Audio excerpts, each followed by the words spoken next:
Zapatista de Liberación es respuesta de una crisis social, una crisis política, una crisis económica que no se estaba dando solamente en la selva lacandona, en este caso, o en lo que sería propiamente el sureste, ¿no? de México. Es una respuesta de la población, sobre todo campesina, específicamente indígena, donde hay celtales, o sea, los mayas celtales, mayas choles, mayas tojolabales, mayas tzotziles, todos ellos son mayas. No solamente son los lacandones mayas, que siempre fueron los privilegiados por el Estado, sino estos otros grupos, junto con algunos mestizos, se unieron para resaltar, exigir, pues, o sea, la solución ante una crisis de tierra, ante una crisis de atención educativa, de atención a la salud. Obviamente también tiene que ver con el hecho de que Carlos Salinas de Gortari, en 1991-92, en el artículo 27 constitucional, dio por terminado el reparto agrario. Esto desató la furia. ¿Y por qué lo hizo, no? Bueno, lo hizo también por sus compromisos por el Tratado de Libre Comercio. O sea, él necesitaba que las tierras ejidales se liberaran, lo cual era un grave golpe, un duro golpe contra las comunidades campesinas, especialmente a las asambleas ejidales. Le quitaba la fuerza a la asamblea ejidal. ¿Por qué? Porque ahora resulta que las tierras ejidales, o sea, las tierras ejidales iban a ser propiedad privada.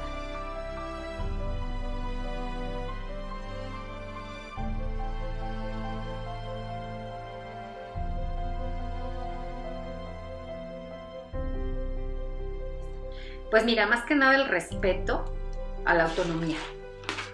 Y eso no quiere decir que los pueblos hagan lo que se les pegue la gana, no, sino el respeto a sus formas de organización social, que esto es sobre todo la asamblea ejidal, o sea, sus formas de organización.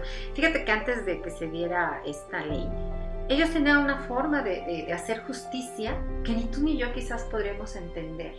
Es la autonomía en el sentido de autodeterminarse de una manera democrática, donde participa la gente en esas decisiones, tanto para solucionar sus propios problemas inmediatos, que puede ser una escuela, como puede ser la atención a la salud, o como puede ser la justicia inmediata, expedita.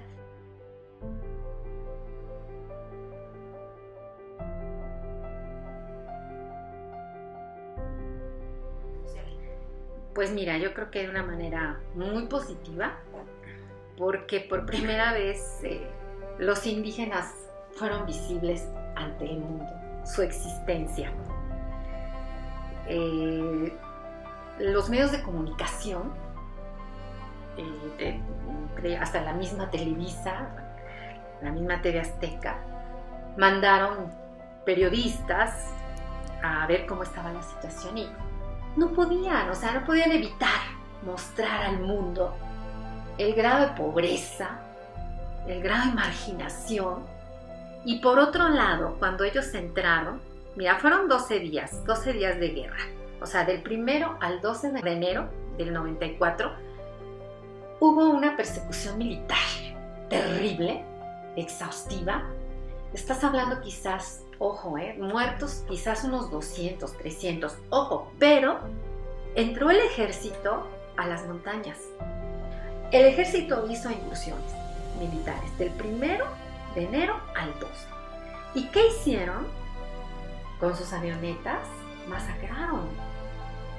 Obligaron a que la gente se trasladara de sus comunidades, o de sus casas, en las noches, huyendo del fuego cruzado, ¿no? Entre zapatistas, entre ejército, o de simplemente llegar el ejército y decir, eres una comunidad zapatista y acabar con hombres, violar mujeres. Entonces los medios de comunicación no les quedó otra más que ver los campamentos de refugiados. gente realmente en condiciones de pobreza, de miseria, lloviendo, porque además es una época de temporada de lluvia, con un frío espantoso, niños que nacían en el camino, renacidos, unos muriéndose. O sea, estás hablando realmente de condiciones de pobreza extrema y de búsqueda de simplemente tengo derecho a vivir.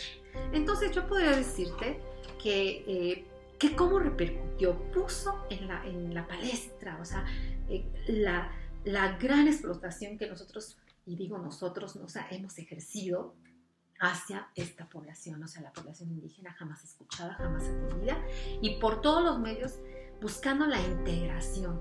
¿Sí me explico? O sea, sí, te integro, aprende mi lengua, te quito tu cultura, te quito tus tradiciones, que todo esto empezó desde hace cuánto, ¿no? O sea, estás hablando de 300 años, ¿no? O sea, repercutió y repercute hasta la fecha en poner al descubierto, al desnudo, ¿sí? La situación de los indígenas en la sociedad mexicana, ¿no? Repercutió también en el ámbito político, en el ámbito económico, en el ámbito social, porque, bueno, en el ámbito político, porque se empezó a hablar de la necesidad de la participación de ellos, ¿no? En las decisiones. Mira, no se ha hecho, falta mucho, pero al menos ya con su surgimiento se habla de derechos de indios, de derechos de las comunidades indígenas.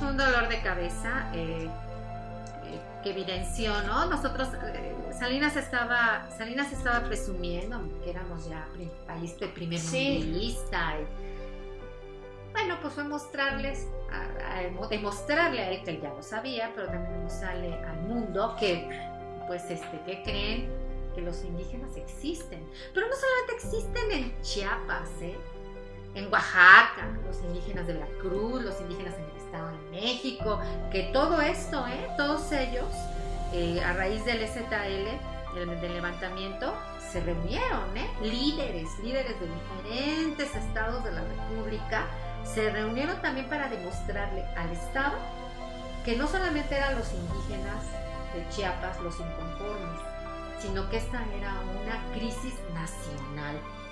Y luego, no solamente para demostrar que era una crisis nacional, empezaron a crear redes de comunicación con grupos en Guatemala, en Salvador, ¿sí? Y siguen esas redes, ¿no? En donde se muestra, ¿verdad? O sea, que hay una explotación. Es que esto es parte del capitalismo. Un capitalismo que finalmente no perdona nada, ¿no?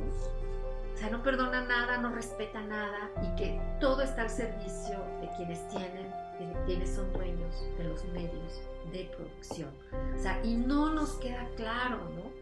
Podemos generar leyes, podremos generar acuerdos, organizaciones, pero ¿qué crees? O sea, esto no va a cambiar si no hay una equitativa distribución de la riqueza, ¿sí? Si no se respetan realmente los derechos sociales, si la gente no tiene alimentación, si la gente no tiene educación, pero una educación de calidad, no una mediocre educación, ¿no? ZL siguen vigentes. No se han firmado los acuerdos de San Andrés, o sea, no se han llevado a la práctica, no se ha legislado. Entonces, bueno, pues está ahí como que enunciado, pero todavía nos falta mucho por caminar. Mucho.